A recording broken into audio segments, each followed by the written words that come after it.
আসসালামু আলাইকুম। আজকে যে গাছটা দেখতে পাইতেছেন এই গাছটা হলো আনার গাছ, যেটাকে আমরা বলি ডালিম গাছ অথবা আনার গাছ। এই গাছটা থেকে আমরা এই বছর ফল খেয়েছি, আর কি পরিমাণ কাটা দেখেন। অরিজিনাল জাতগুলা মানে একবার ফল খাওয়া শেষ, এখন একটু রেস্টে আছে, আবার খুব শীঘ্রই ফল চলে আসবে। 12 মাস হয়, 12 মাস এর এর থেকে আমরা 12 মাসই ফল খাই। এখন এর সঠিক পরিচর্যা না করলে কিন্তু কখনোই, এই দেখেন, এই যে একটু কাছে নিয়ে আসো দেখি, এই যে কসগুলো আসছে, এগুলো থেকে সুন্দর মতো যদি ফল নিতে চান তাহলে অবশ্যই কাটিং করতে হবে। অকেজো অপ্রয়োজনীয় ডাল যেগুলো গাছরে অসুন্দর বানায় সেরকম পরিমাণ ডালকে কাটিং করতে হবে। অবশ্যই অবশ্যই অবশ্যই কাটিং করতে হবে। আর দেখবেন যে সবসময় যেন শুকনো একটা ভাব থাকে, মানে পানি দিয়ে বেশি পানি দিয়ে আপনারা করতে পারবেন না। বেশি পানি দিলে গাছের সৌন্দর্য নষ্ট হয়ে যায়। হ্যাঁ, গাছের সৌন্দর্য কোনো অবস্থাতেই, গাছের সৌন্দর্য তো নষ্ট হয়ই, প্লাস গাছ ধারণ ক্ষমতা কমে যায়, ধীর স্থির হয়ে যায়। যখনই দেখবেন যে গাছ ধীর স্থির হয়ে গেছে, বাড়ছে না, ফল ফুল আসছে না, তখনই কি করবেন?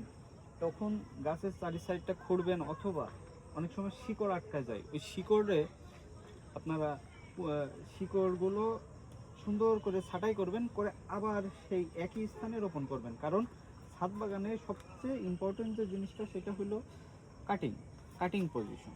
যদি কাটিং ঠিকঠাক মতো না করতে পারেন তাহলে ফল কখনোই বৃদ্ধি পাবে না, কখনোই হলো ওটার করতে পারবেন না, কখনোই সুন্দর মতো ওর থেকে ফল খেতে পারবেন না। ওকে, সো আমরা এখন আরেকটা গাছ দেখাই।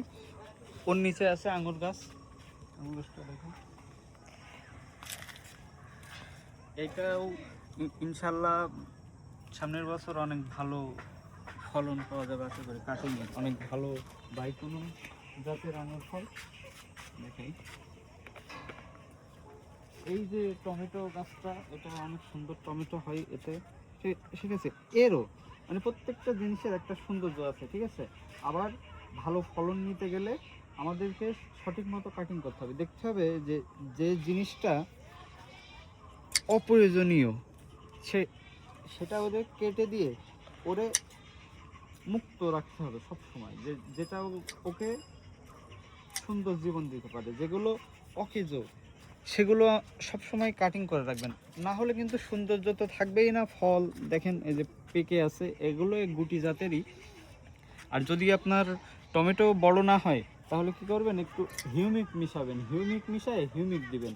এই যে দেখতে পাচ্ছেন, এই এর থেকে কমলা খাওয়ার পরে ডাল দিয়ে একটা কেটে দিয়েছিলাম, দেওয়ার পরে যাতে গাছটা অনেক মোটা হয়। এটা আপনার হলো চায়না কমলা, অনেক সুন্দর কমলা হয় এবং সুস্বাদু। আপনি বুঝতে পারবেন না যে এটা বাংলাদেশের, এটা চায়নার মতোই লাগবে খাইতে। তো সবাই ভালো থাকেন, সুস্থ থাকেন, আল্লাহ হাফেজ। পরের ভিডিওতে আবার কথা হবে।